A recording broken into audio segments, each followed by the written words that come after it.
Yep, there we go. Oh, where's the camera? That's the one over there I'm looking at. Hey, show. Good morning, Business Athlete Nation. Monday morning here on the long weekend in Canada. We're coming up on an August 5th. Keith Billis, Mornings in the Lab with Keith and friends. See Marty Fit sitting in the green room. John Anderson sitting in the green room, patiently waiting to come into the lab. We got a big show today, Nation. We are here to talk about pushing through resilience. It's Monday. Many of you have those Sunday scaries, and we're now into Monday, and you're sitting back going, oh my God, I got to tackle today. Oh my God, it's a tough day in front of me. Oh my God, it's a tough number of days ahead of me. Or, oh, I'm trying to hit a goal, and I don't know how to get through it. The magic is called resilience. John Anderson, C. Marty Fit, and myself, we're going to dig into that big R topic today, resilience, and what you need to do to help you dig through those tough moments. And of course, we are going to talk about ways that you can live a better life lessons from the legendary Arnold Schwarzenegger. Yeah, you know that guy. Yeah, he's lifted a few heavy things in his life and put them down. So Arnold Schwarzenegger is not joining us in the lab today, but his book, his concepts, and his ideas are. And myself and John and C. Marty are going to break those down. But before we go any further, I think I need to add these two yahoos to the stage. What's going up, gents? Good morning. What up? Hey, good morning. Good to see you guys this morning. Great morning to see you guys this morning. It is a Monday morning, Mornings in the Lab, the ultimate accountability show, the show nation to get everybody's ass to the bed and get everybody going. And guys, we have this morning, of course he's here. Enzo. That's What it. up, Enzo? What's up, Enzo? So Enzo's birthday has officially ended in New Zealand, but he has friends in Canada and the States, including his friends here on Mornings in the Lab in North America, who will continue to celebrate his birthday. So Enzo, happy birthday, my friend. Congratulations on your birthday weekend ending in New Zealand and starting here in North America. I hope you had a great birthday weekend, Enzo. Look forward to hearing all about it throughout the show here today. Boys, how was your weekend? C Marty Fit, Christopher Martin. How was your weekend, pal? It was pretty good, man. Got to relax. You Hit a housewarming. You didn't relax. Oh no, I relaxed for sure. Yeah. Hit a housewarming, and that was it, man. Did my podcast. Nice. How about you, Mr. Anderson? Mr. Anderson, I got a question for you, actually. I was thinking about you this weekend. I was. How was your weekend? And then I'm going to get into my curiosity questions. But how was your weekend, pal? It was good. You know, I'm a big connoisseur of not really registering the day. Of course, yes. I know it's the weekend, but I mean, my days are very similar, and they're similar because I want them to be that way. And that's the element I think that's in many cases people miss. You know, they're just digging through Monday to Friday to get to Saturday because they don't have to do what they did Monday to Friday. And then they go through this whole thing we're going to talk about today, the Sunday tears of going back to work. Yes. Thank goodness I don't subscribe to that life. Yes. It's incredible, John. There are many that, and I want to show some compassion and empathy on the show right now because there's many that wake up that go through Sunday, Marty and John, and they look at the calendar. They're like, oh my goodness, it's Sunday afternoon, it's Sunday evening, and their anxiety rolls up, right? And their anxiety rolls into their evening. Their anxiety rolls into Monday morning. And Nation, if you're one of those humans, I really cannot encourage you to show up for our show daily so we can help you through that. Because I want to tell you guys something. I've been there with you. Been there. I've had those Sunday scaries. I've had those Monday, oh my goodness moments, right? And we're gonna get into those. We're gonna get into the discussion of resilience today. We're gonna kind of tap into John's, concepts and thoughts around how Thursday is no different than Sunday, how it's no different than a Monday or Tuesday. Maybe there's some ways we can help you guys through that. But I've had those emotions, John and Marty, and they're horrible, man. They're really horrible. Well, the thing about it, I think what we got to uncover here is this Sunday fright, whatever we want to call it. Yeah, it's power. This is the thing that will allow you to do some new things to change the trajectory of your path of life. When you're uncomfortable, when you have that feeling in your gut, you're willing to do what you wouldn't do when you're comfortable. Yes. So Anderson, I got a question for you. I know Sundays are the same as Mondays, are the same as Wednesdays and Thursdays for you, and I have a lot of respect for that philosophy, a lot of respect for that mindset. So when you're out and about, though, so you're out with Tara, you're hanging out, you're out with the daughters, you're being a dad, Yeah. And you guys are out just maybe doing some nostalgic stuff through America. You're hanging out, just doing some fun stuff. Yeah. When you get to the ice cream shop, John, true story here. When you get to the ice cream shop and the girl's like, yeah, Dad, let's have some ice cream. Like either be relatable or be vulnerable or just, or feed me a bunch of crap. You're in the ice cream shop. Are you digging it to have some ice cream, pal? Or are you saying, no, it doesn't fit because it's not into my routine? No. Well, that's a great question. When they were younger, yes, right. When they were, we would go to what we call, it was like a yogurt shop. Yeah. And I made sure that they had a product there that was basically for diabetics. I'm not diabetic, but I didn't want to pollute my system with sugar because bottom line is chemicals and all this stuff. So, if we're going to, where we're going to draw the line. So, but now as they're adults, yes, they just understand who I am. We'll go out to dinner, we'll do our thing, but they're not going to try to drag me to an ice cream shop. I mean, if they said, hey, I want ice cream, I'll go sit with them. I'll have, a diet soda, whatever. But yes, it's people understand who I am. When they were kids, I have a lot more flexibility. Now that they're adults, that's it. This is the way I am. And I don't ask them to do things that I know they don't want to do when we're hanging out. So it's kind of an even trade. Yeah, I respect that. And I was curious about that because I know that there are many listening right now, John, Marty, that would be curious how you manage that, or be curious how do you set examples for children when you're out and about at the restaurant, and some would say, John, just be a dad, man. Go crush the burgers and fries with your kids. Now, hold on, I'm going to defend you. Dad bod. Yeah, exactly, Marty. Now, I will defend John and say, well, no, but I don't. I'm going to go for drinks with my buddies. I don't want to have a beer. I just want to have a Coke. No, Keith, you got to drink beer. No, I actually just prefer to have a Coke and have some water. Grow up. Well, I got to dive on this one. I got to dive on this one. My apologies, but let's define what a good dad is. Is a good dad someone who doesn't live the life? I don't want them to go eat shit, so they're not going to watch me eat shit. Let me be real straight. I mean, I raised 3 beautiful girls, and they're all they're really, really solid people. For any parent listening, your kids don't give a damn what you say.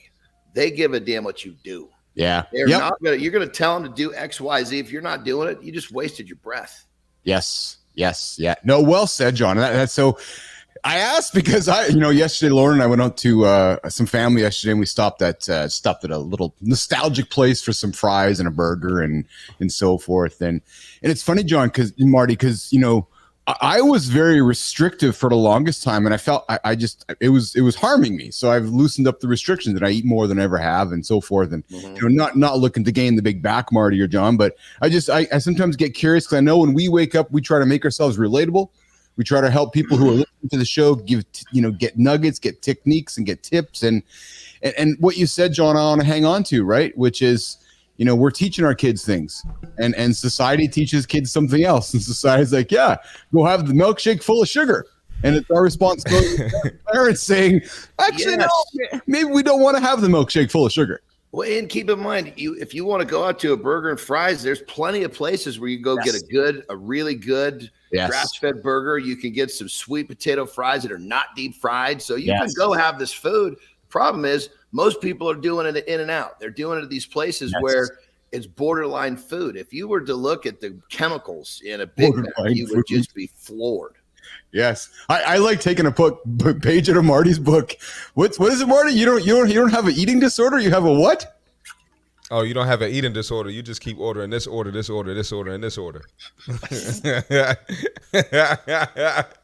a disorder, order disorder, order dad order disorder, dad order. Yeah, it took me a second to catch that one, honestly.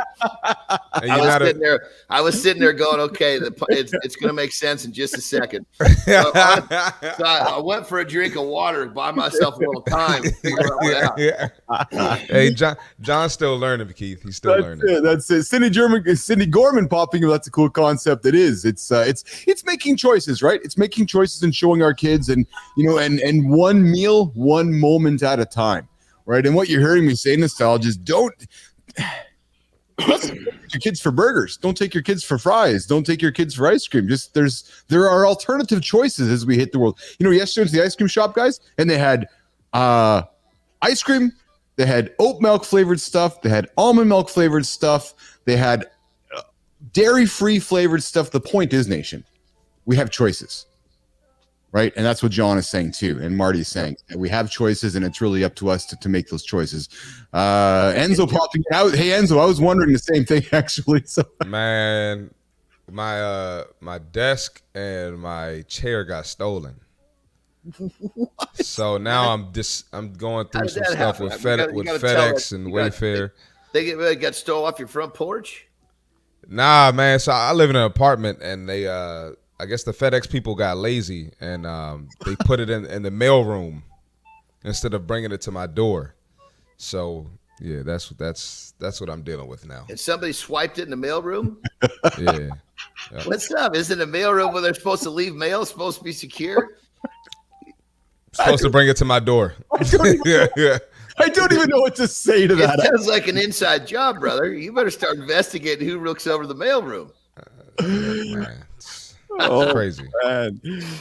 More in the lab with Keith C, Marty Fit, and John Anderson. We are digging into Marty's theft problems in Maryland. No, I learned on Friday from Nick here. It's not Maryland, it's Merlin. Merlin. Merlin.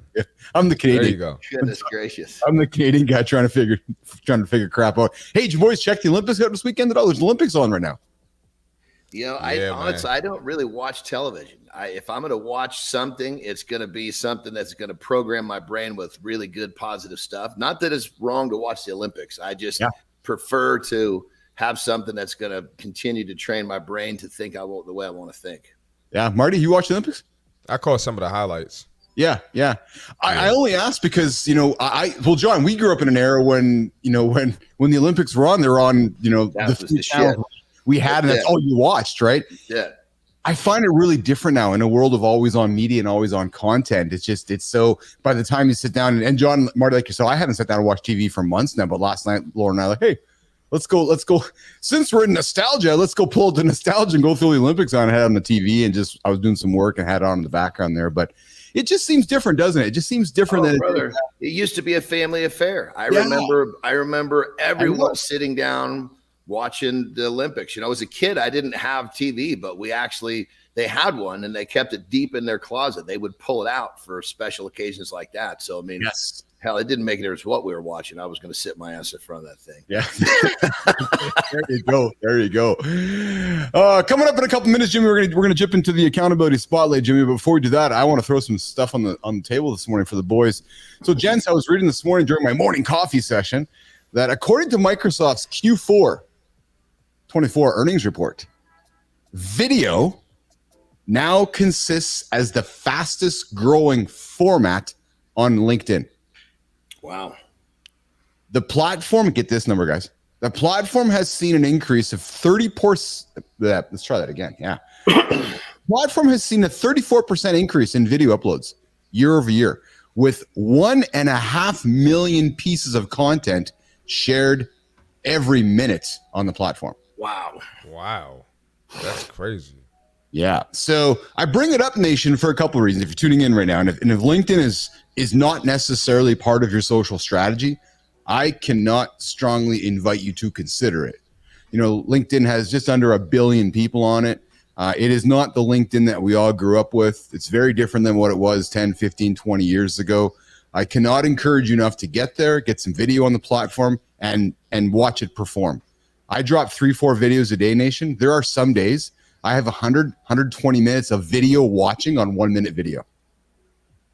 So let's just pause on that. I will take 1 minute out of my day, drop it onto the platform, and I will accumulate up to 120 minutes of people watching my 1 minute. And sometimes it's me petting my dogs. No, I didn't say petting my dog. I said petting my dogs. Speaking of, we're going to talk about what we're going to segue to this one. I'm slow this morning, man.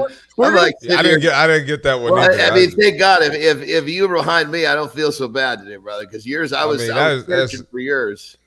That is worse than the Polish joke. No, I got a better one for you, Marty. Then, because hey, what happens, men? Oh God. What happens, men, to your body when you stop becoming the master of your domain after the age of 50. Is that like saying, what if you don't pet your dog after 50? Is that what you're saying?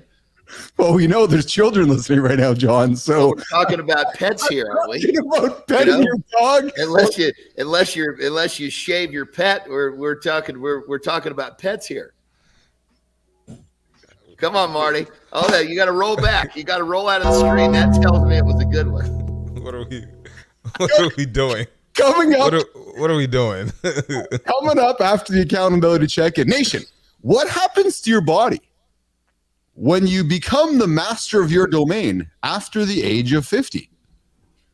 There's actually a scientific proof. And John, I'm telling you, man, we have these young men tuning into you and I, and they're wondering, going, okay, well, I see John in his 50s, he Billis in his 50s. Like, what happens if I continue exploring my body after the age of 50? Well, that's a doozy. I mean, first off, I'm thinking to myself, why the hell did you wait till 50? That's my first thought. And then I got another one too, Nation. Men should look at Marty. He's folded up. He's having a hard time with this. So we know we are creating. Listen, Nation, we're trying to create a show where you guys get up and you ask yourselves, what the hell are these boys talking about next? What the hell's going on in a moment? And what the hell's coming up in 5 moments from now? And then 5 moments from now, we might even dig into a topic that says something along the lines of men should eat these foods for an orgasm-friendly diet. Yes. There's actually foods, Nation. Come on, Marty, look straight ahead. Don't look away from this stuff. Because I'm telling you, Nation, we know who our audience is, Marty.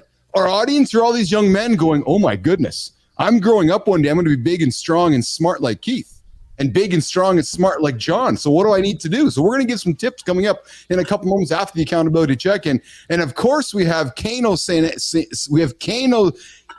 and Sano joining us from Hawaii, the Schofield Barracks. Yes. Oh, yes.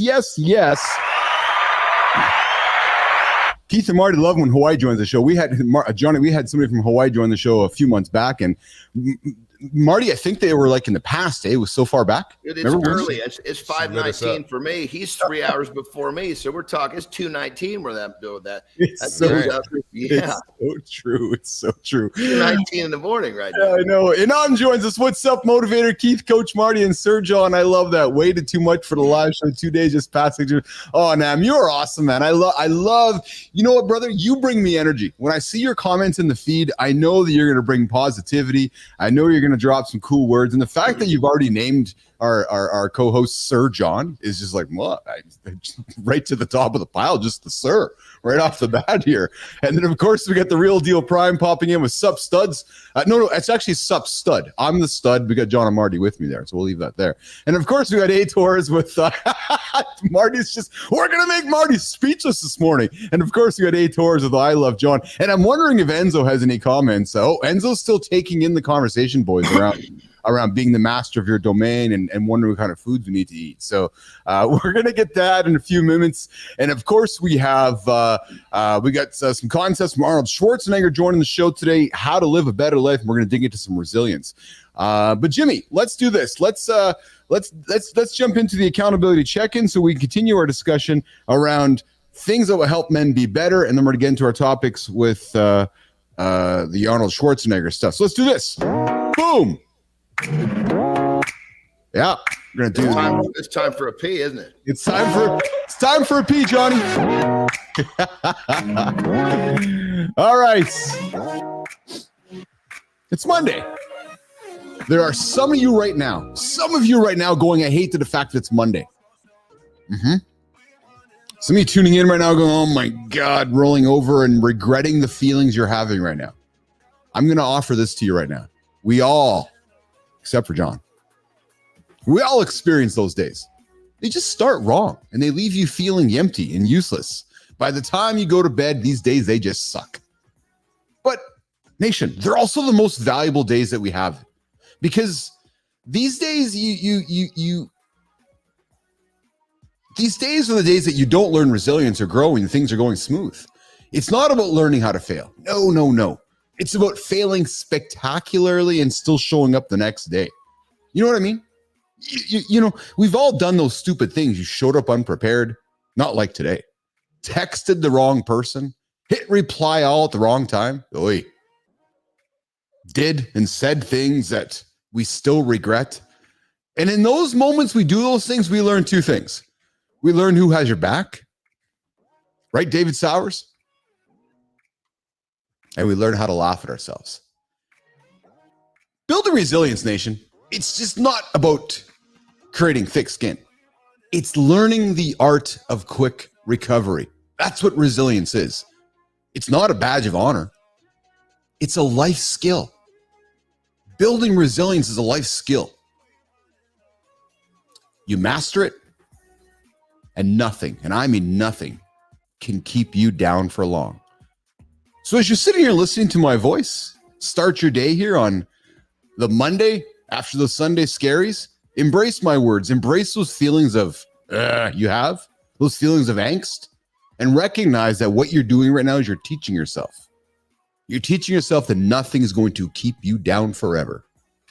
That's the accountability check-in. Today on Monday, August 5th. Johnny. Yes. All right. We are going to keep our challenging discussion happening this morning, guys. We're going to dig into this. So, guys, in my readings today, I was doing some reading, and I found, John, that men should be eating these foods for a diet that helps with, listen, here's the headline. Men should eat these foods for an orgasm-friendly diet. So, Johnny, men need zinc. Men need calcium. Real quick, let's just make sure everybody understands that Viagra and Cialis are not food groups. Oh, they're not? Oh, No. man. I thought that was protein. It's creatine. Why it's important to pay attention to these, it turns out that you can also eat your way to a good orgasm, at least according to experts. In fact, one of the natural ways that men can boost their orgasms is by eating some proper foods, guys. Let me ask a quick question here.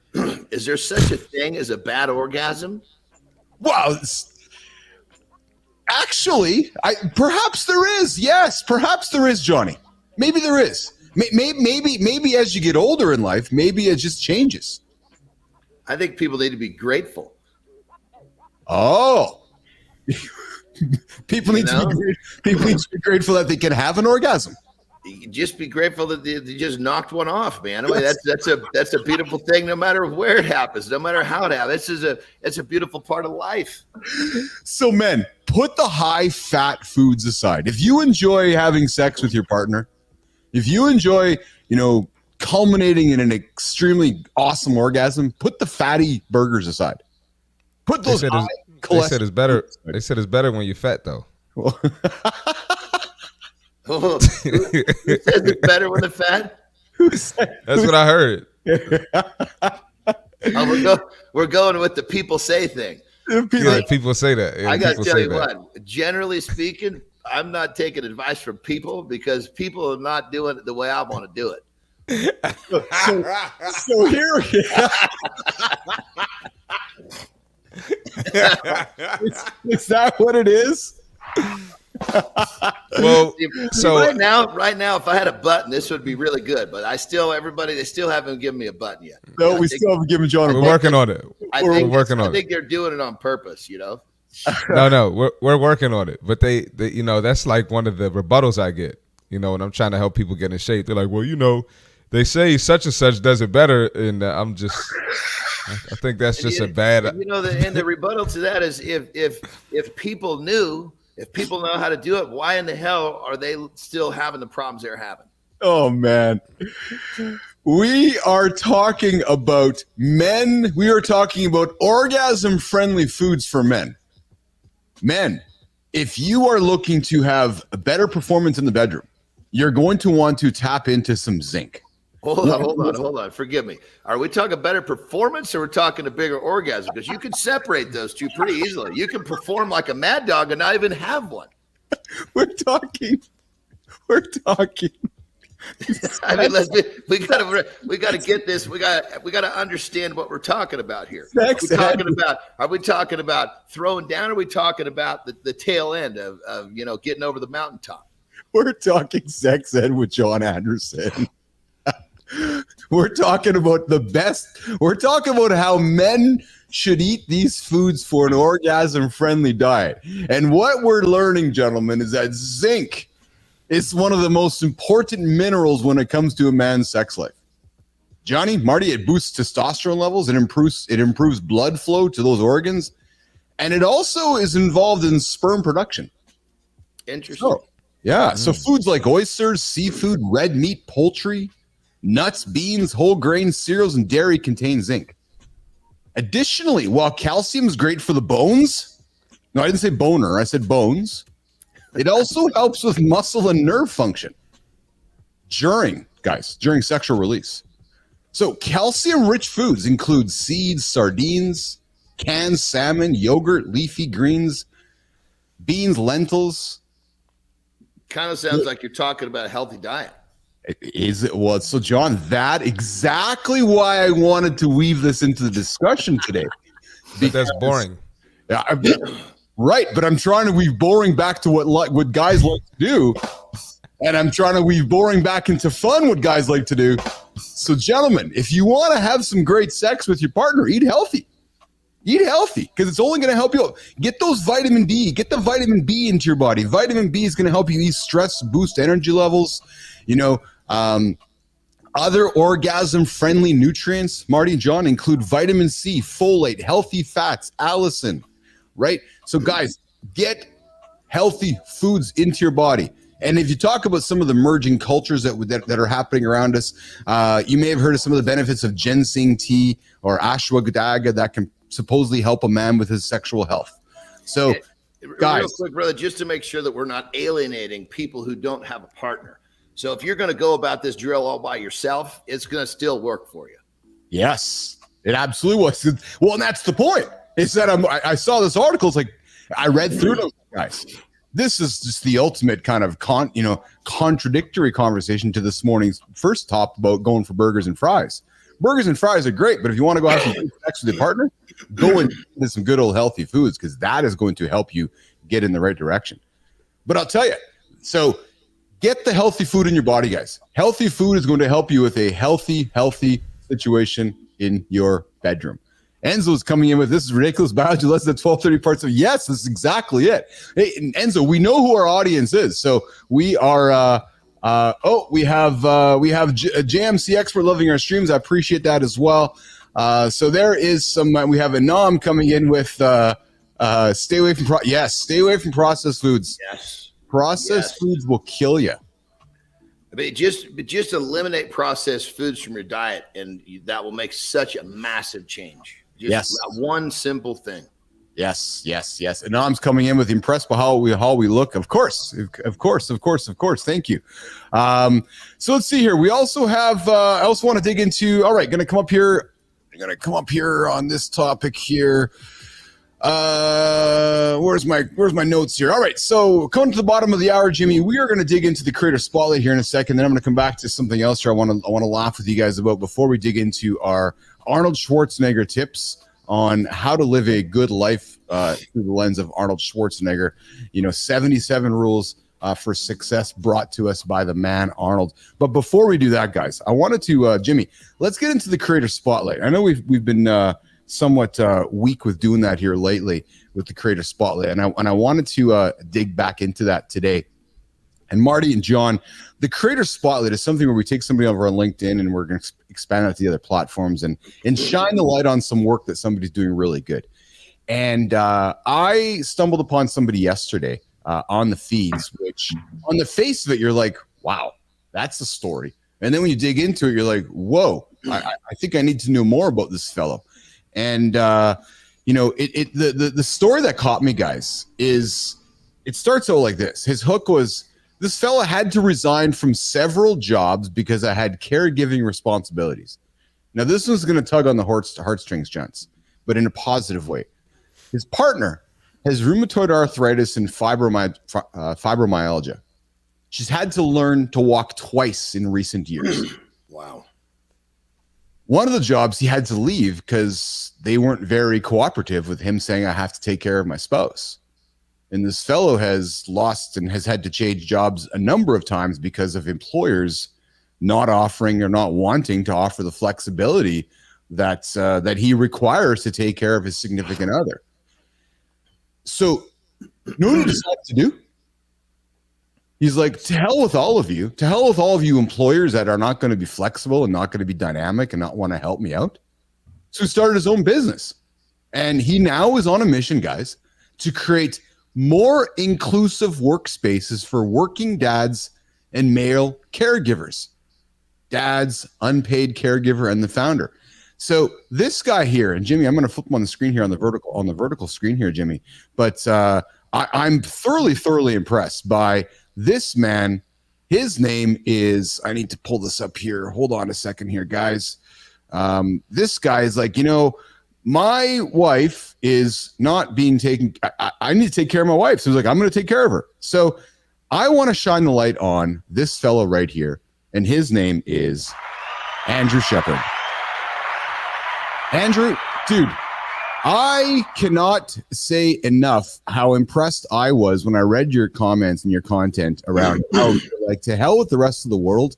I am going to go and focus on my wife, and I'm going to help others who are in the same situation as I am. And here's a picture of Andrew with his partner Joanne, and he's like, he had no flexibility, no support, so it's like, I'm just going to do it myself. So he decided to start his own business. At the same time, he became a proud advocate for workplace flexibility for everyone. Now he has the flexibility and the support his family needs while also helping others. I wanted to call this out here, Nation, because if you're an employer that is struggling with providing the flexibility to your staff, your teammates, your colleagues, first of all, I'm going to have to ask the question, why? Like, what is so difficult, John or Marty, to say to somebody, oh, you have a significant other that's having some partners, having some challenges, let's offer you help, right?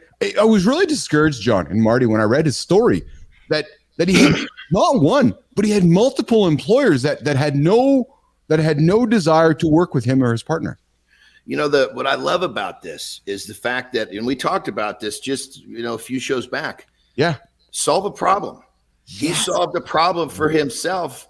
And he realized, oh my God, I can solve this problem for others, starts a business, and bam. Yes. This is a perfect example. Is usually when you're solving a problem that's true to you, that's touching your heart, touching your soul, there's other people just like you. And if you can solve it for yourself, share it with the world. Well said, John. So well said. So I would invite you guys to go find Andrew Shepard on LinkedIn. If you find yourself listening to the show right now in a situation where your employer is not being very proactive or helpful with your situation, go knock on Andrew's door. He will help you, or I'm thinking he's gonna give you some ideas for help. But as John said, he took a massive problem which was in his world and he solved it, and now he's looking to solve for everybody else. So Andrew is from Belfast, Northern Ireland. He's on a mission to create more inclusive workplaces for working dads and male carriers.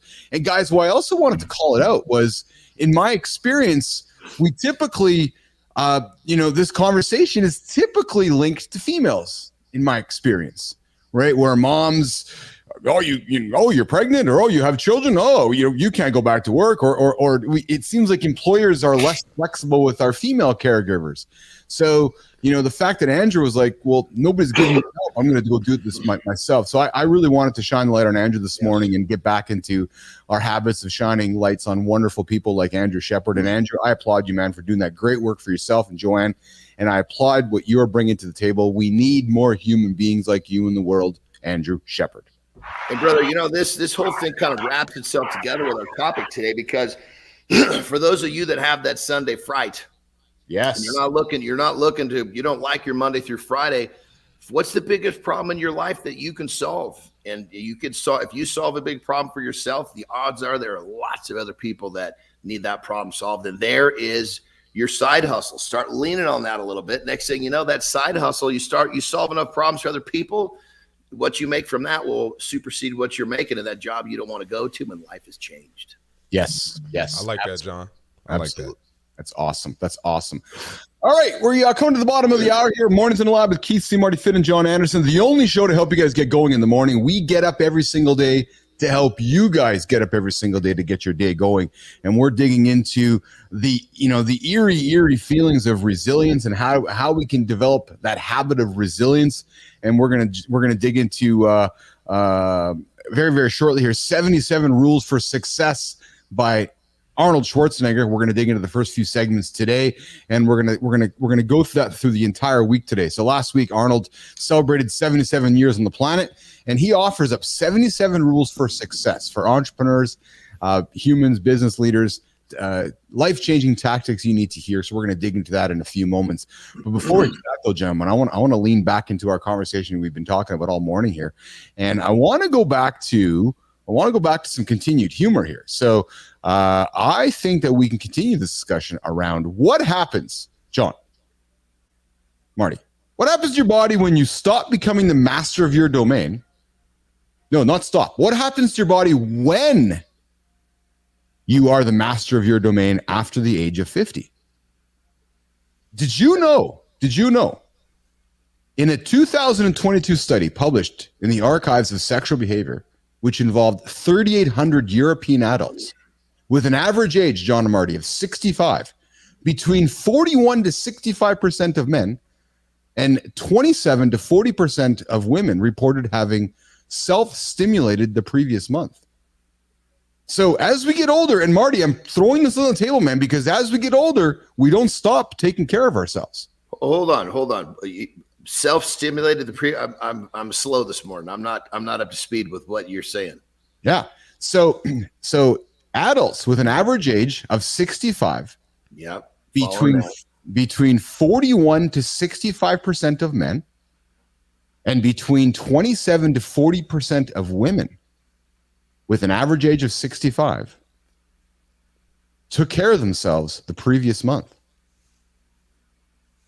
Oh, you're talking about, okay, forgive me. How did I mastering your domain?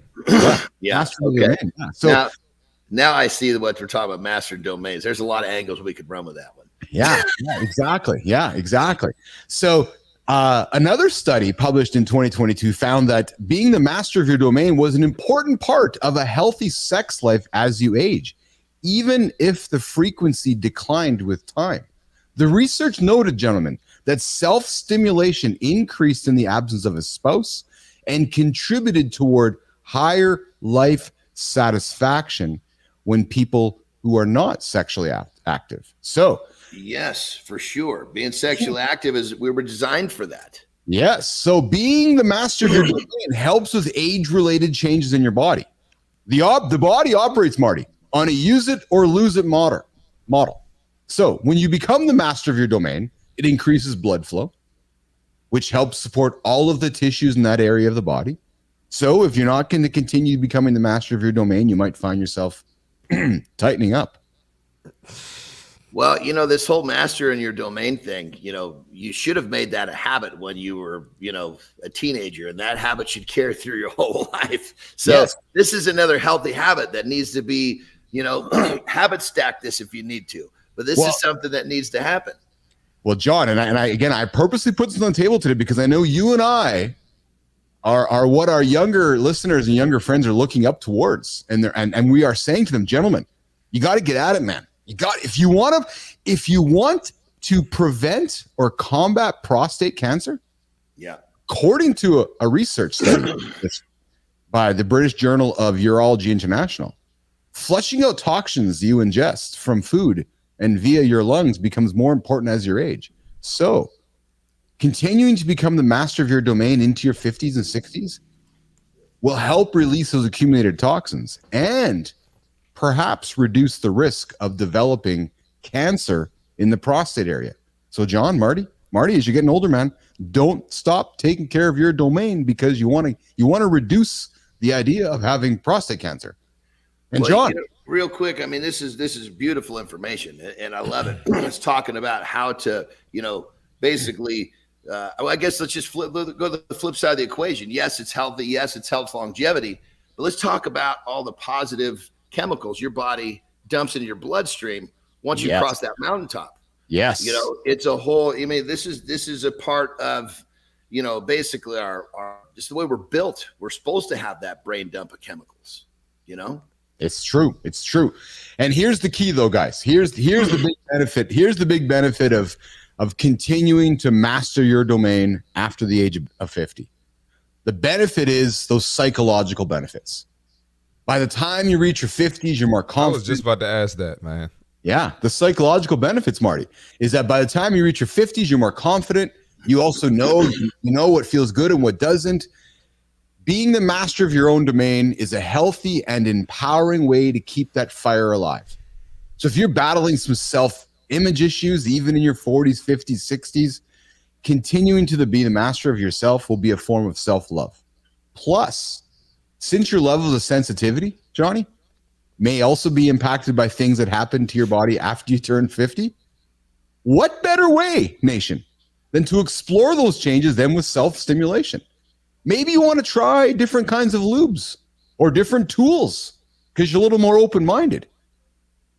Some experts suggest that continuing to be the master of your domain might even have an effect on your libido. So as we wrap up this segment of the show, you're in your 30s, 40s, don't stop getting after it. Only increase the activity. Well, and that's the thing. I think if we somehow, some way, if we just realize that, hey, let's just use this term. You're calling mastering your domain. We're talking about masturbation. Masturbation is healthy. And when people say that, oh, that's, blah, blah, blah, that I don't do, come on, be on. Everybody does this. This is a natural part of life. And the more open we are about it, the more accepted it is, more people will do it, and the healthier they'll be.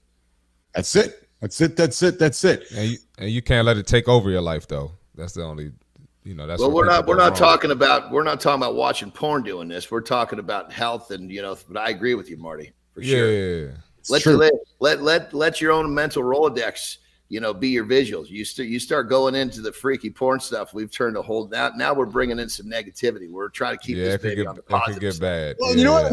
That maybe is a conversation for another show, guys, because that can be a problem for many men that are tuning in right now, right? So I'm going to wrap up the segment this way and keeping it positive, as John and Marty said. But proponents of being a master of your domain say that the end goal doesn't even have to be the climbing of the mountain per se.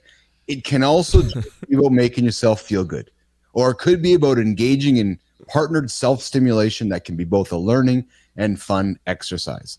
So we know that being the master of your domain, we know that, getting that last set brings stress relief. And for some older people, it can simply be just about that.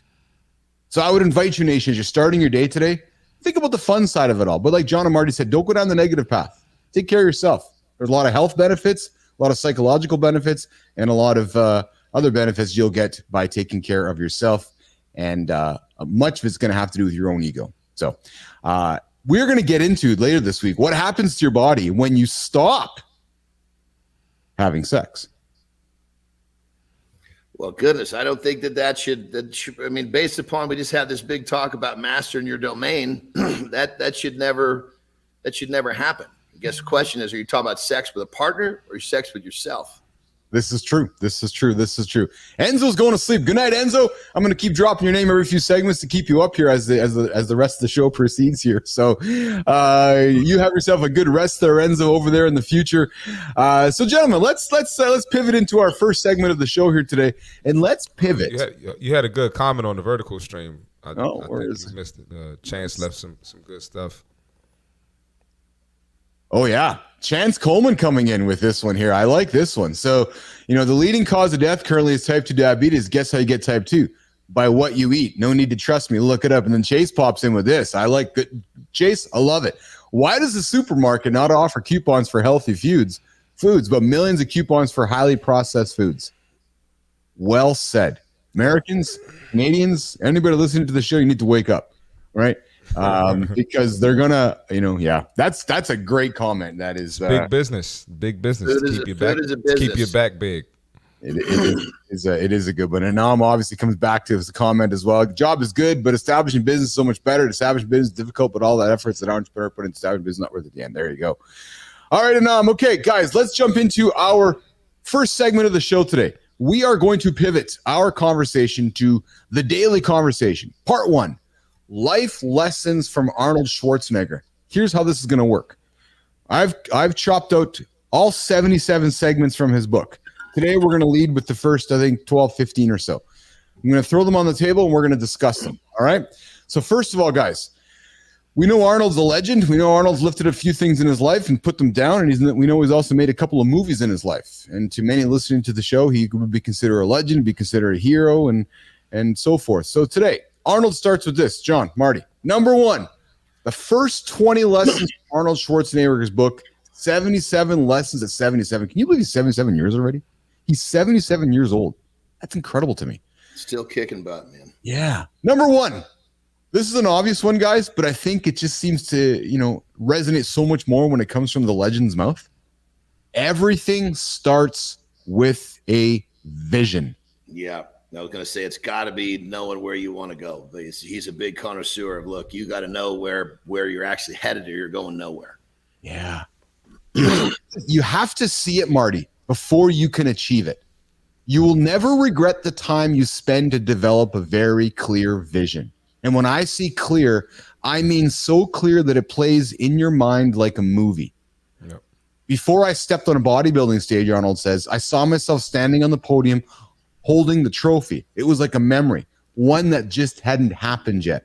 Marty, talk about the power of visualization and what that means to you as an athlete. Yeah, you got to have vision, man. And Keith, one of my favorite sayings, if you wing it, you're gonna eat chicken wings. Yeah. So pretty much what that means is you gotta see, you gotta prepare, right? And vision is part of preparing. So you can't just wake up and just go in any direction, go with the wind, whatever happens. You can't have that mindset. So whether that's fitness, whether that's business, whether that's relationship, you got to move with intention. So vision is everything. Yeah. 100%, bro. That's good shit. That's really good stuff, Marty. To add to that, I'm totally down with what you're saying, but I take it a little bit further in the regards that I have that vision. I put this, like Keith said, I visualize what I'm doing, and what happens is it's so clear and so detailed. It's like my brain starts releasing the chemistry, the positive chemicals of, man, this is great. Yep. Man, I want more of this. And it's a feeling that hits me. Now I'm chasing that feeling. Oh, yeah. Yeah. Absolutely. And nobody got fit accidentally, and Keith didn't have success with ICUC accidentally. I'm sure Keith had a vision. Him and Mo had a vision, So, but I'm right there with you, John. So it's so true. And, we have to look no further than this last weekend. We've all heard the story, seen the story of Simone Biles. Last Olympics, she had to step out and leave because she sure wasn't going to successfully, complete the last Olympics. I saw a clip of her this weekend sitting, watching her routine before she went and delivered on it. And then when she went and delivered on it, she just freaking nailed it. Right. So you can just imagine she was running through that routine over and over and over in her head. Right. And I find that such a powerful vision's a powerful thing. It's such a powerful thing. All right. Number 2, guys, put down your phone. Let your mind wander. Schwarzenegger says, I had all the time in the world. We didn't have a television. We didn't even have a telephone. My only escape from boredom was disappearing into my own thoughts and dreams. I was lucky. You aren't, he says. You have a machine in your pocket that can tell you everything about the world. Put the machine down. Don't let it tell you who you want to be. Let your mind do that. And before I stop my comment, throw it to you guys. That's one thing I love about the gym, gentlemen, is growing up going to the gym. It was a place in the squat rack or underneath the bench. It's just you and your mind. Right, John? Because I know, we're the same age growing up. There was no devices you're carrying around, just you and your mind in the rack. Right, brother, all that. I'm telling you, I learned more about myself in a squat rack than any other place on the planet. Yes. Isn't that true, Marty? No, I agree. I mean, I've definitely grown as a man in the gym, and the more I know I'm a trainer, but the more serious I get, and the more effort I put in, like squats, for instance. Like I can't tell you how many times I'm gonna say, all right, I got 8 reps, I got 10 reps, and I want to quit. And like, nah, maybe I'll do 5 or 6. And it's like, nah, push through that 10. Let's get this 10. So that directly translates to other areas of my life. So yes, you're absolutely yes, right. Yes. that one more mentality will go. You can apply that one more mentality anywhere in your life. Yep. I like that. I like that. Even in the what do we call it? The self-mastery that even applies itself there. Master of your domain. Mastery. That's right. One more mentality, and when you're mastering your domain, come on, baby. That's it. That's it. Oh, this guy. Gents, Arnold also says that if you don't see your vision right away, there's absolutely nothing wrong with you. It's normal. You need to explore, try new things, read, meet new mentors, learn, try a new habit, pivot. Well, I was going to say, sometimes you might not be able to see the vision, but motion is everything. You know, if you just head in that direction, something good is going to come out of it. So sometimes you just got to get in motion. You know, go to the gym. Brother. You might not know what to do, but just show up. Yes. And even if you're moving the wrong direction, you're going to figure that out, and you'll turn yourself around. But when you're sitting there thinking about it, you know, nothing's getting figured out there. And motion creates motivation. Yes. Right. So if you, as Marty said, if you're stuck, start moving. It's going to create motivation. It's perhaps going to create a vision. Next thing you know, from that movement, just get walking, get into your own head. You're probably going to find something come out of that. Gents, number 4 from Arnold. Be curious. I love this one. Be curious. Read books, read magazines, watch documentaries. Find a subject that gets you going and dive in as deep as you absolutely can. Because, Marty, John, if your vision isn't clear, curiosity at this point is your best bet. Even if it becomes clear, we never stop learning. Be curious. And I know, John, as I've gotten to know you, and Marty, you too, I every single day I wake up just trying to find more curiosity for my brain. I love being curious. When you feed your brain, you're a happier person. Mm-hmm. You know, when you're not learning, when you're not moving forward, that feeling of sitting still or complacency starts to rot you from the inside out. We're supposed to continue to evolve and learn and grow as creatures. That's progress every day is what makes a person happy, even if it's a little bit. That's the 1% rule. I like that. Marty? Yeah, no, I agree. I was going to say, you look at the people you align with and the people you don't align with, or at least this is it for me. You know, the people I align with usually have some type of vision, some type of mission, something they're working on. They have some type of purpose. And the people I don't align with, they just exist. They're just here. They're NPCs. So, yeah, non-playable characters. Yep. You know what the NPC is, John? Well, the NPC in the physique world is actually the National Physique Committee. So I was waiting to hear. I was waiting to hear your version of it. So, yeah. I mean, I got the drift of what you were saying, but it was actually interesting that it was like you had referenced a physique committee. Funny enough. Well, I gotta make sure you're caught up sometimes, John. You know, you're looking out for me, brother. Now just give me that button and we'll call it even. I got you. Pulling off Marty's comments about surrounding yourself with the right kind of people. Decide who. Number 5 from Arnold. Decide who, not See, who. me and Arnold on the same page, man. That's right. Yes. Decide who, not what you want to be.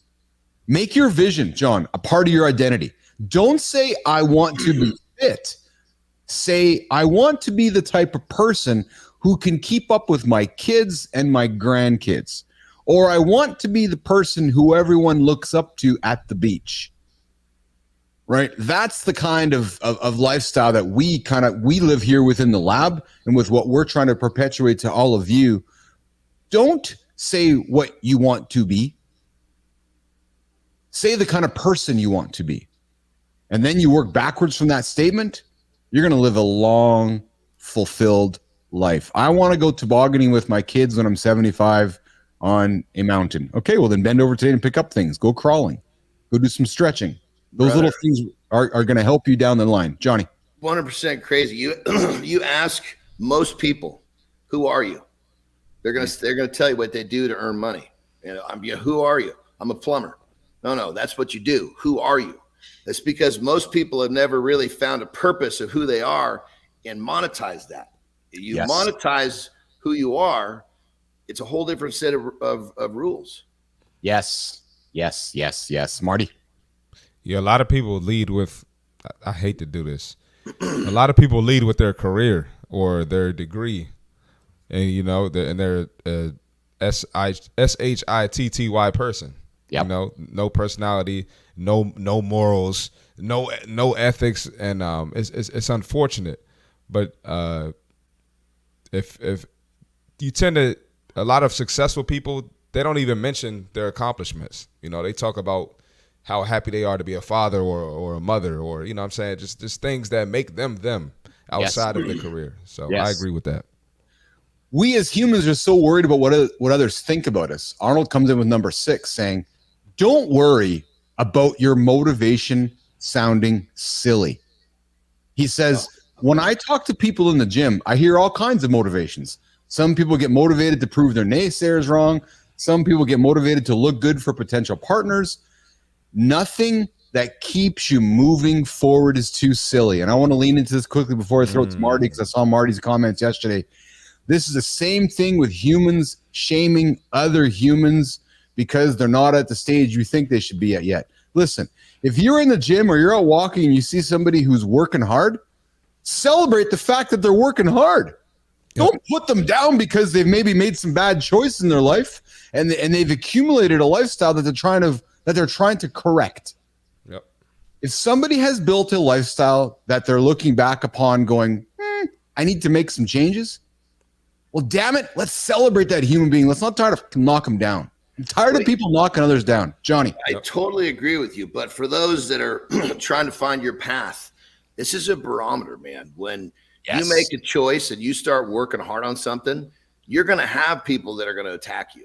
And that's a good thing. And when I say it's a good thing, it's because you're stepping outside the norm. They don't attack people like themselves sitting on the couch eating Cheetos. Yes. They attack the people that are doing stuff that make them feel like shit because they know they shouldn't be eating those Cheetos. So if they're tearing you up, the way my saying is this: if they're talking smack, you're on the right track. Well said, man. Yeah, baby. Another thing, one more addition to that, with me personally, if people understand my goals, I'm not shooting high enough. Yeah. They think, oh man, that sounds great. When I say it, they're like, you out of your mind? Yeah, exactly. Yep. Go on now. Get out the way because I'm coming through. Yep. We talk about this one often, gentlemen, the why. Arnold talks about this one. Make sure you know the why behind your next move. That's the key point. Make sure you know the why behind your next move.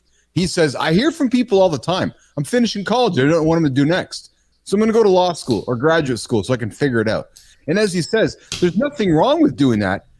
But if you don't have the why yet, suddenly that debt that you're accumulating, you're not actually investing in your future. It's becoming a burden. So instead of doing something that fulfills you, you'll spend your life doing whatever it takes just to pay those bills. So hang on me for a second. You're sitting to yourself going, I guess I should go to school because that's what my parents are saying. Or I guess I should make this choice because that's what my mentors are saying. Well, consider that choice, because if you make that choice and you finish that choice, but in 3 or 4 or 5 years from now, you're done that choice and it has nothing to do with your why. Well, as Arnold says, you're now burdened with this obligation of debt that has nothing to do with what your why is in the future. You don't want to come out of school after spending 4 or 5 years of school, accumulating $20,000, $30,000, $40,000 worth of debt going, that really had nothing to do with my why in the first place. No, slow down, create your why. So you're not creating a bunch of unnecessary debt to get yourself out of something before you need to get towards your debt, towards your why. Arnold also talks about gentlemen. He hears from a lot of people in their 40s and 50s that have a great family, have found success in their profession, but they still feel that they're missing something. His response to that: go volunteer. Go spend time doing things that you wouldn't consider doing. Be curious. Tutor after school program. Giving back. Exactly. Yes. Exactly. That's massive. I'm telling you right there. That before COVID, I used to do some emceeing for one of his charity events.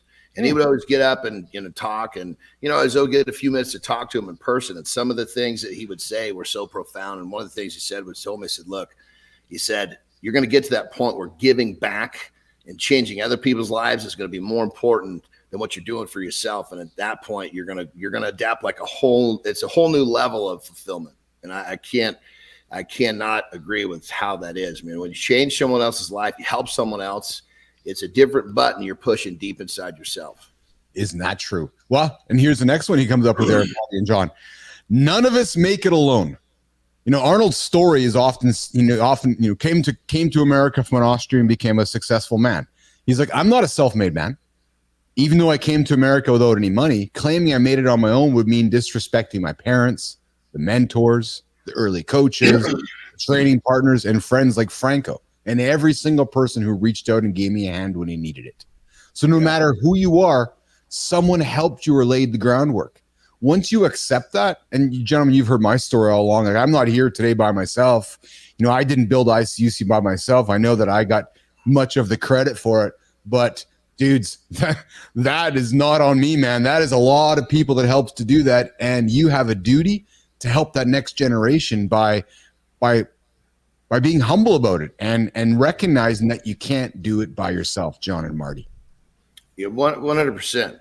There's no question. If you look, there's always people behind just because the person up front is actually, getting the spotlight.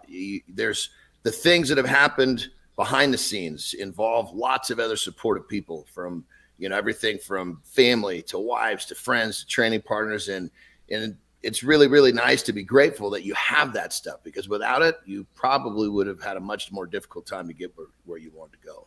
Yes. Marty, here's one for you, my friend. One of our younger brothers here on the show. Your vision will grow and change throughout your life. Arnold refers to Sir Edmund Hillary, the first person to climb Everest.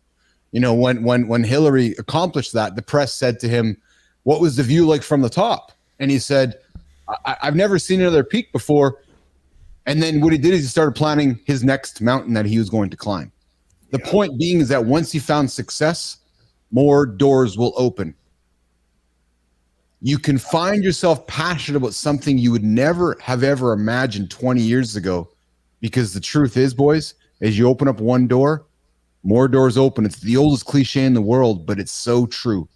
Chase success, more success comes after that. And it goes back to that, moving, you're moving, even if in success, we all know you're going to move the wrong direction sometimes, but you're still moving. You're going to move right into failures. You need those failures. That failure says, okay, just change direction, but keep on going. Yes.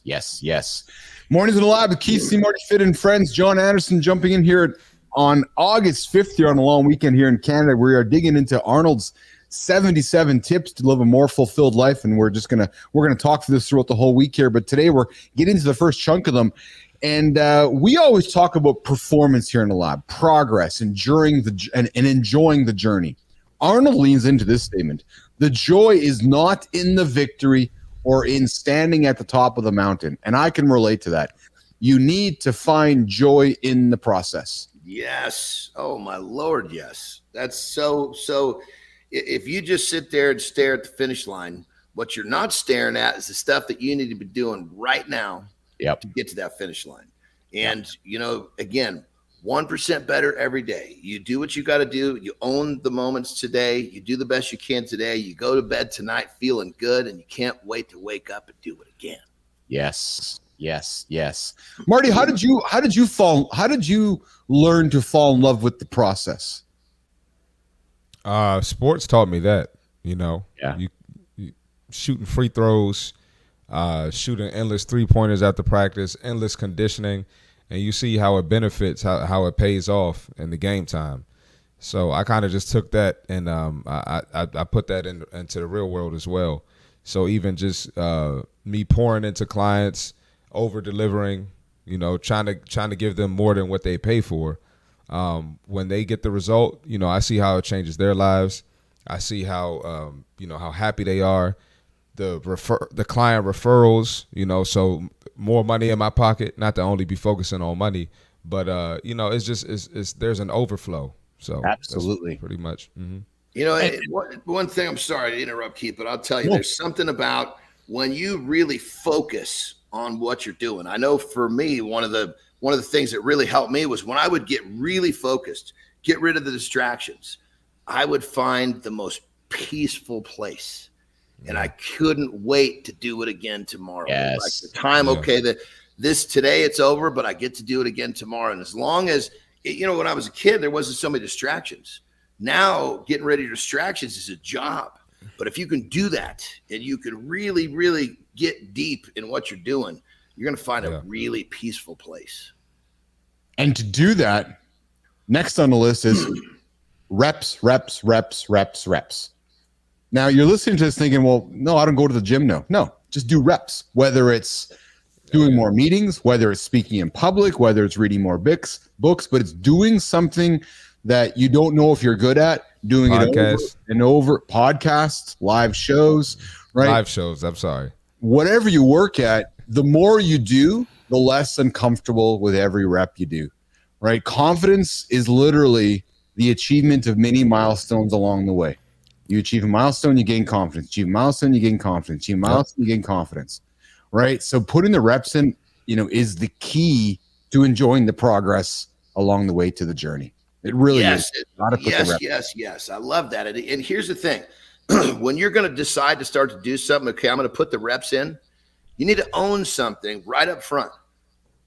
Yes. You're going to suck at first, but that's the way it should be, because every time you do something, when you start something new, there's a learning curve. So just remember, those first few reps are not going to probably be really smooth, but that's the way it works. Accept that you're going to suck. Do your reps and watch yourself get better and enjoy that ride. And nobody's going to remember those reps. Yes. That's exactly. Oh my God, Marty, I'm sorry. Because you know why nobody's going to remember those reps? Because nobody gives a shit. Nobody's paying attention to you. They're paying attention to themselves. Nobody pays attention to us until we're doing something great, and then they're going to come and talk smack. So we're doing those first reps incognito because guess what? Nobody cares. And, and I think it was Alex Hormozy. He basically said, like, people are going to remember you for the extreme. So they might see that you suck here, but if you're great in 5 years, they're just going to see that you're great in 5 years. They're not going to be thinking about 5 years prior to that when you were terrible. Yes. Yeah, exactly. Next up on Arnold's list of ways to make your life better, nation, discomfort is not a sign to stop. It's actually a sign to keep going. I know it's cliche. I know it's like, no. If you're feeling uncomfortable, keep going. Mm-hmm. Being uncomfortable means you are doing the right things. Yes. Being uncomfortable means you are growing. Hear me very clearly. Being uncomfortable means you are growing. Yep. Hang on that, nation. Hang on it. Because we run too quick to make ourselves comfortable. And that's okay. But I would encourage you, I go back to touching your toes, as John said last week, and Marty. If you can just hang for 4 seconds longer to pick up something on the floor and do it every single day, that feeling of uncomfortability is going to make you feel very comfortable 20, 30, 40 years down the road when you're walking with your kids up the mountain to go tobogganing. Think about it. Next one up. John, Marty, if you can make discomfort your friend, you will find that most limits you've placed on yourself or others are actually fake. Think about that one. That one. 100%, man. I mean, we're programmed into believing certain things when it's complete bunk, man. It's like if you can learn to be comfortable in very uncomfortable situations, life just opens up. Yes. The world becomes your playground. Yes. Thanks, Jimmy. I was looking at the wrong camera. Next one up. Start small. Marty, do one rep of something that takes you out of your comfort zone every single day. The more reps you do, back to reps, the easier it will be to become comfortable. I'm sorry. So, do something you're not used to doing. Just do one thing and then do it again tomorrow. Absolutely. You start small. You set a small goal. That's also going to build your confidence. We just talked about confidence. Yes. You hit the small goal, right? Now hit the next small goal. Now confidence keeps going up. and that way you can basically scale. Yes, exactly. And it can be the silliest little thing. If you wake up at 6 o'clock, wake up tomorrow at 5:59. 1 minute. Yes. It can be the littlest thing to step outside your comfort zone, but you did it. That's the drill here. Don't worry about making these quantum leaps. Just get good at getting uncomfortable. As soon as that happens, then you can start taking those bigger leaps. It'll happen by itself. Yep. It's interesting, Marty and John, and I'll relate this to like real life business techniques. So, because we're always looking to offer nuggets to Nation, right? So I use a platform called Buffer to schedule our social media posts and get our social media posts out across the platforms. And with Buffer, you can add multi-channels. You can add 1, 2, 3, 50, as many channels as you like. So on day one, guys, I was like, okay, I'm going to do them all at once. Didn't work very well. You know what I did? I got rid of 14 of them and started at one at a time. Right? Every single week got better at one at a time. My point being is that I tried to do all these things at one time and I failed at it. So instead, I was like, okay, let's wipe 13 things off the plate and get back to being 1% better this week, get good at it, and then next week add another one. And I know, again, it's so cliche, guys, but until you break it down into our daily habits, we often overlook them. And I wanted to bring it up because it really is true. Just do one thing. Do one thing really well today. Like John said, if you're struggling to get out of bed with your alarm clock, just get up 5 minutes earlier tomorrow. Don't try to get up a full hour earlier. Just start 5 minutes or 10 minutes. Even take one. Just take 1 minute and put that phone in the other room. Don't put it on the bedside table. That snooze will get you every time. Yes. And on comes in, and we all should keep moving no matter what we are in the right direction or wrong direction. Staying at rest is more bad than moving in the wrong direction. And you know what, Anam? Great comment, because Arnold jumped in with this one. There's nothing more comfortable than sitting on the couch watching some great TV. But nobody has ever changed their life or changed the world from the couch. Oh, that's good. That's real good. I love that. That's really good. Yes. Next one up, boys. We got a few more to go before we wrap up today's topic. And then what we're going to do is we're going to send John for a pee break. Marty's going to do the fit tip, and then we're going to wrap up the show with building resilience. Number one, train your mind and body. Next one, train your mind and body. The Romans had a saying, mens sana e corpore sano. A healthy mind is a healthy body.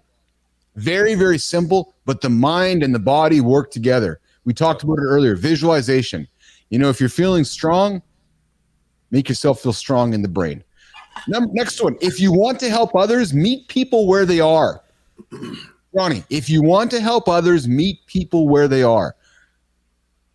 100%. I mean, the bottom line is the first thing we got to do is we got to learn to accept people. They are who they are. And once you do that, then you're actually going to be of service to them. When you try to pretend that someone is that they're not, you're not doing yourself or them any favors. Yes. Last two before we wrap up this segment of the show here, and I love these two. Marty, you are going to fail. And if you do it right, you're going to fail over and over and over throughout your life. So you got to accept that now. Failure is a crucial part of success. No one has ever lifted, John, 500 pounds without failing over and over and over before they lifted 500 pounds. So Nation, as you're starting your day today, those Monday scaries, those Sunday scaries, don't be afraid of the failure that you're feeling today. Enjoy the discomfort and make failure your friend. Yes. Thomas Edison, they say he failed 10,000 times to create the light bulb. Well, thank God he didn't quit at 9,999. We'd be sitting in a dark room. Yeah. Yes. Never thought about that. That's a good one. Literally, that one more mentality. We've got light. I never thought about that. That's a good one. That's a really good one. That's a really good one. Last one. And this relates back to failure, Nation. If you don't love failure, how can you love success? They're the same. Because it's the failures and struggles that give our success meaning. I always talk about this with love. If I'm ever having a disagreement with my kids or Lauren or anybody, you can't have love without hate or anger or disagreement. Like you can't, it just doesn't work that way. You can't have sunny skies every single day without having a storm every now and then. Right. So why should you care about winning, Marty, if you didn't know what it felt like to lose? Oh. Yeah. Isn't that powerful, right? So, you always hear that saying in sports, right? And we look, I look no further than to the Stanley Cup this year.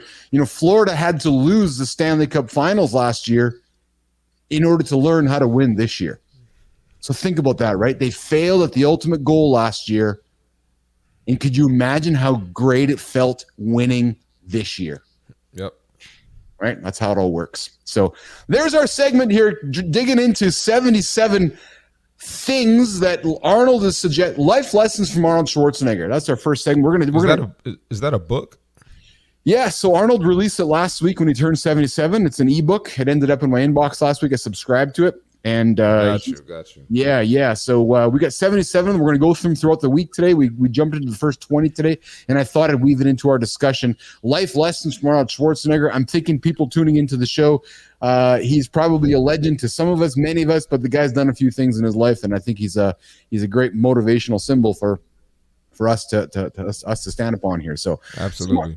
So Marty, why don't we do this? Johnny's got to sneak away for a restroom break. We're going to do this Marty tip, and then we're going to come back through pushing through the secret to building resilience, and that's going to wrap up our show today. So Marty, we're going to do.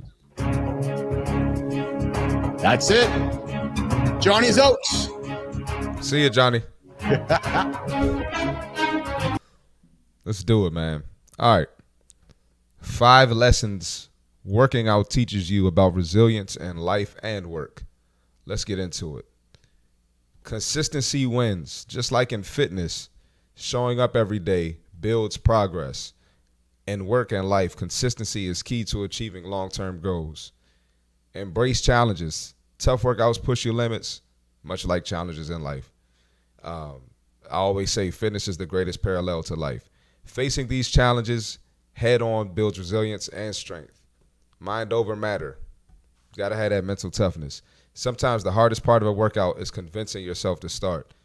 You're never going to regret going in there, starting, and having a great workout. Similarly, overcoming mental blocks at work or in personal life can lead to breakthroughs. You're always going to get something good out of getting through those challenges and getting through those obstacles. Recovery is essential. Rest days are crucial for muscle recovery. Tear down the muscle tissue, it's got to repair. You need recovery and rest for that.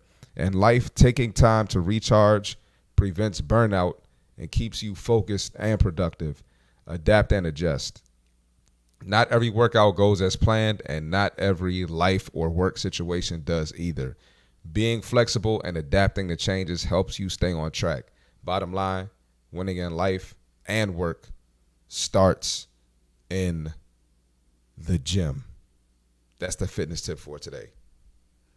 It starts in the gym. It absolutely starts in the gym. And G Stylo, I see your comment, dude. I love it. Let's put it up on the screen here today. What kind of self-help pamphlet at the rehab center is this drivel? I'll tell you what it is. It's drivel from our friend Arnold. Did you guys base an entire podcast on the synopsis on the back of a Better Living book at the local library? Absolutely, we did. Yes, we did. And brother. And what did Johnny say? What was the quote? Would you say if somebody's what was your comment earlier? What's the attack one you said? If somebody's something? Oh, if they're talking smack, you're on the right track. Yeah, baby. G style?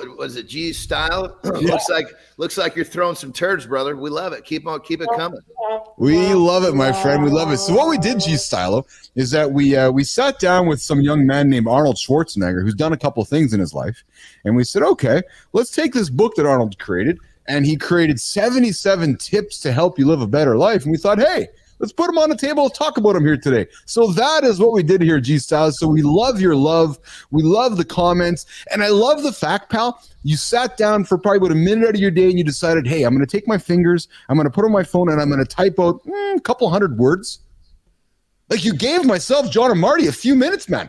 Love it. Come back tomorrow. Come back the next day. Tell your friends how motivated you were to pull your phone out and leave us a positive comment. G Stylo. Love having you. I typed in G Stylo in Google and YouTube, and can't find anything. So, but G style.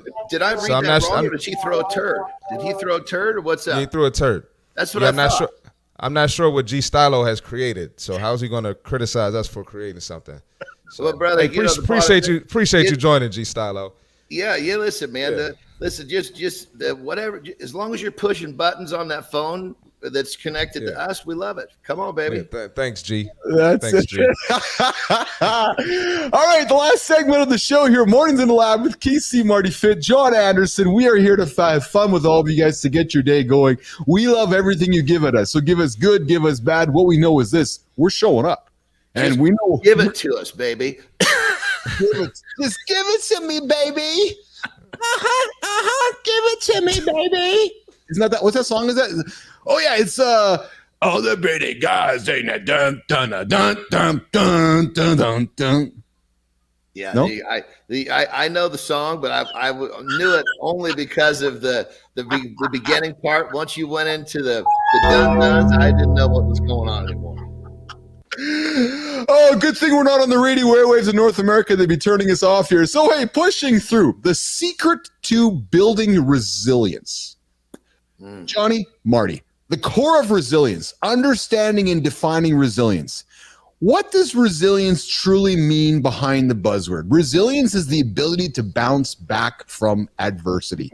Not just surviving, but thriving despite challenges. It involves adaptability and mental toughness.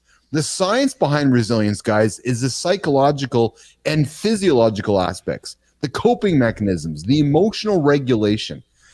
Coming to you first, John. When you think of resilience, what do you think of resilience, and how have you wove that into your life, and how have you learned to adapt resilience to make you stronger as a human being? And then Marty, I'm going to come to you next. Johnny. Well, first off, I'm going to just, you know me, I love to simplify things. So I'm going to simplify all of what Keith just said, because some of you guys that may got a little complex. Resilience to me is this. You just got to stand up one more time, then you fall down. Yeah. And if you live in that moment, like, oftentimes, man, it's like getting up, it's gonna suck. And I tell myself all that little voice, no, just stay down here. You're comfortable. You're gonna say, you know what? It's gonna suck, but I'm gonna do it anyway. So resilience, my definition, all you got to do is stand up one more time, then you fall down, and you are gonna be okay. Now, weaving that into my life, that's my whole life. I take pride in the fact that I will get up no matter how hard I get kicked in the nuts. I will find my way back to my feet, and that feels good. Yeah. Marty? Definitely, John. And I look at it like this. We're all here today. So chances are we got through something tough. Yep. We got through something difficult, right? So if you got through something difficult before, you can get through something difficult again. So just bouncing back from adversity is just part of life. And, you know, something I've learned as a man, I said it a couple of days ago. I think I said it last week, but you're either in a storm or a storm is on the way. So just embrace that. Just embrace it, and the more you embrace it, the more you'll be able to see success in your future, I guess I can say. So, Jens, there's these common misconceptions and myths around resilience. Let's debunk them. So there's resilience means not feeling pain. But the reality is resilience involves experience and working through pain. It's not about being unaffected. It's about effective recovery. John. Yeah. Oh, yeah. I mean, 100%. I think all of these wives' tales of myth around these different, I guess you say, elements of life that are so important. It's the people that don't want to do it. They come up with this weird shit to say so they don't have to stand up again. Yeah. When it comes down to it, it's you boil it down, it's pretty simple. You know, it's gonna suck, but I'm gonna do it anyway. And I was gonna say it's kind of like a trend now where people are like, I'm tired of the grind. You know, aren't y'all tired of working hard? You not tired of this? We working 40, 50 hours a week, getting nothing out of it. And but in my opinion, that's what makes life beautiful. You know, because you're going to get something out of it, right? You're going to get something out of the grind, but that's why you got to have a why and a purpose, kind of like what we talked about earlier. Yes. Well, and Marty, that plays upon the difference between resilience and simply enduring. Enduring is pushing through without addressing underlying issues. Resilience is actively coping, learning, and growing from experiences. Gentlemen, endurance is passive. Resilience is proactive. Think about that. So if you are always moving forward, we talk about movement. If you're always moving forward, you're being proactive. You are creating resilience within yourself. And then lastly, gentlemen, we're on myths and misconceptions of resilience. The role of vulnerability in being resilient. Vulnerability is the key to authentic connection and self-awareness, where acknowledging struggles is essential for personal growth. Sharing challenges can strengthen support systems. So being resilient is another way to help yourself being vulnerable. So let's talk about the building blocks of resilience. John, I know as we've gotten to know you on the show and as Marty is let the audience get to know him, we talk about the mindset and the perspective, how mindset shapes our ability to bounce back. Talk about all the times, John, you have failed and you've had to bounce back to build that resilience. 100%. I mean, you just, first off, when you pursue failure, it's a game changer. You understand that failure is like the gatekeeper to success. So Yes. you just got to start chasing failure, because all of a sudden, one of these times you think you're going to fall and you realize, I didn't fall. I actually leveled up. But you're not going to find that position unless you start pursuing failure. Fail fast. Don't wait to fail. You're not going to get what you want without failing. Accept it, own it, move forward, and basically go get what you want, because the front door to success is failure. Yes, yes, yes. Marty, is resilience always a good thing? Absolutely. Now, it's not a good thing when you're going through it or when you're going through the adversity. It's not going to feel good. You know, it might feel like the end of the world. You might got to be angry, cry, yell, say a cuss word. But, there's always something good on the other side. There's always light at the end of the tunnel. Mm-hmm, mm-hmm.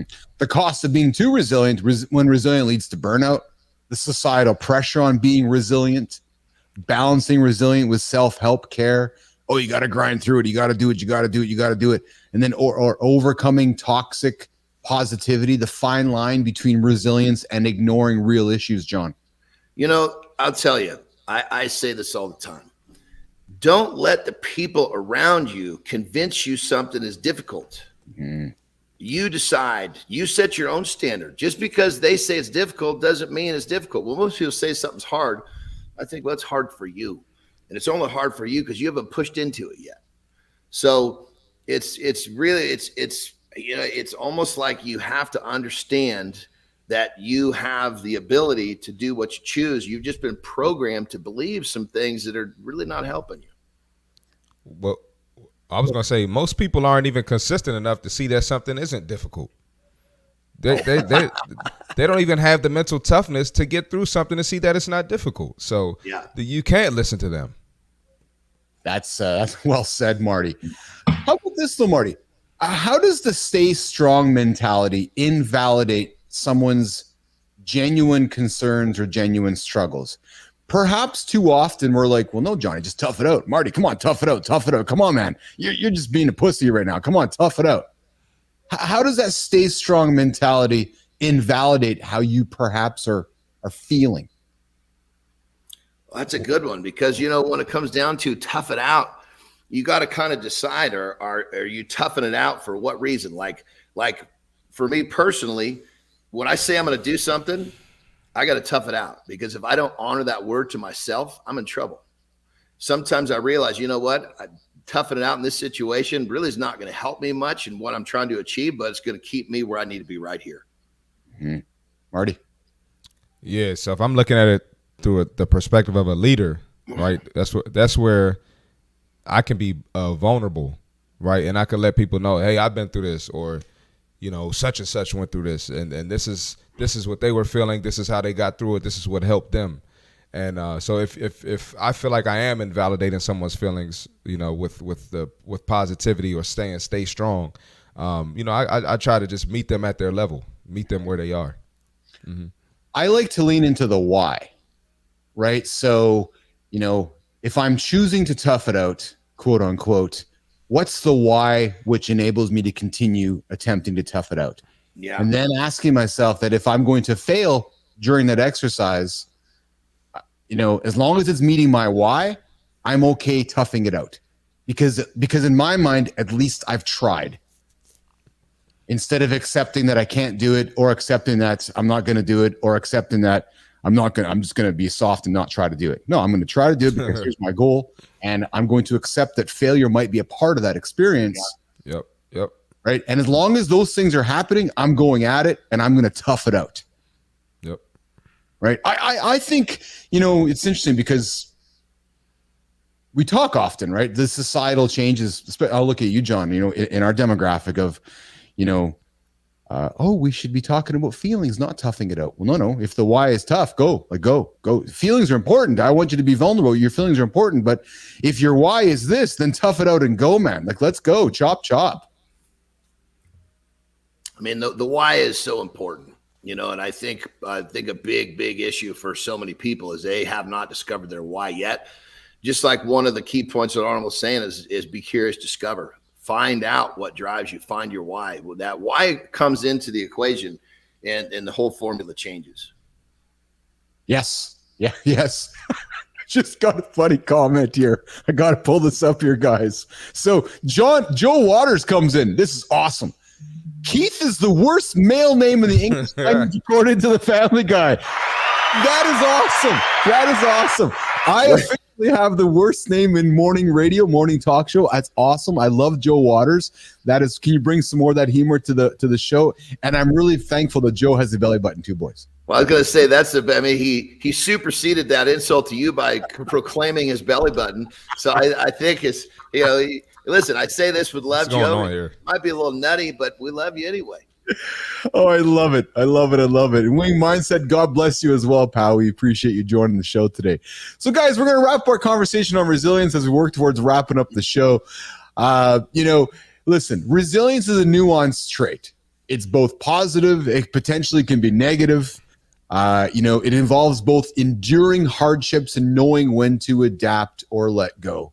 I think what's most important is the key point we want to leave you here is that it's essential to balance resilience with self-care, vulnerability, and acceptance. And as Marty has said before, surrounding yourself with the right people is going to help you through those moments where you're asking yourself, what is your why?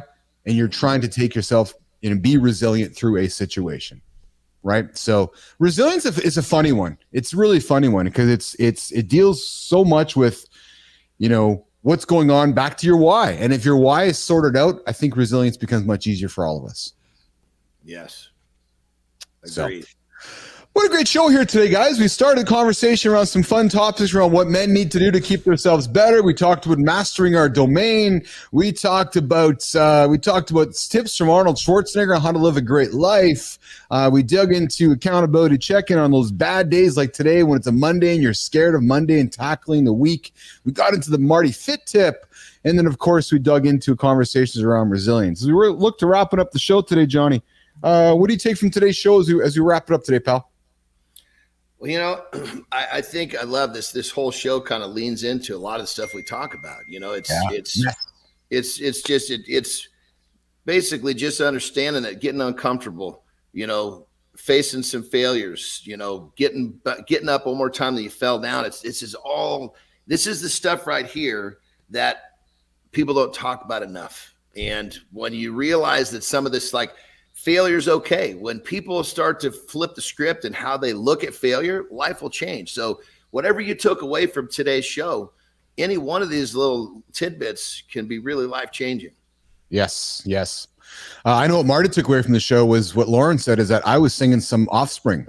Pretty fly for a white guy. Boom, boom, boom, boom.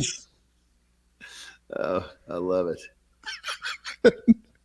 Well, we know for sure we're not going to turn this show into a rock band. It's just the boy band hour. Mornings in the Lab with Keith C. Marty Fit and the Crickets with Johnny Anderson here. We go live Monday to Friday right here, YouTube, X, LinkedIn, all over the planet. 8 o'clock Eastern time. We go for as long as we need to go. We bring topics to the table that help you guys get your day going. We talk about accountability, business, entrepreneurship, fitness, lifestyle, wellness, nutrition. We talk mastering domains and so forth. Marty, what did you take from today's show, pal? You're the young one on the show here today, and we were talking about all the things that you need to look forward to as you grow up. I'll keep it professional. No, it was cool to hear Arnold. Oh man, it was cool to hear Arnold open up, be a little vulnerable, and knowing that he experienced some things I'm going through that I've learned in my 30 years on this planet. So that was pretty cool. That's awesome. That's awesome. So we'll be back here tomorrow morning, Nation, 8 o'clock Eastern time, with more fun topics to keep you guys moving, more fun topics to keep you wondering what we're going to say next. The ambition of the show is to create it fun, make it unpredictable, make you want to tune in at 8 o'clock Eastern time and say, geez, what the hell is Anderson saying next? What the hell is Billis going to say next? And what is Marty going to shake his head at next? So, yeah, what is Marty going to roll back on the couch because John and Keith said something he's having a heck of a time digesting? That's it. And I just got so producer Jimmy came in with he's saving Uncle Keith here on the show, gents.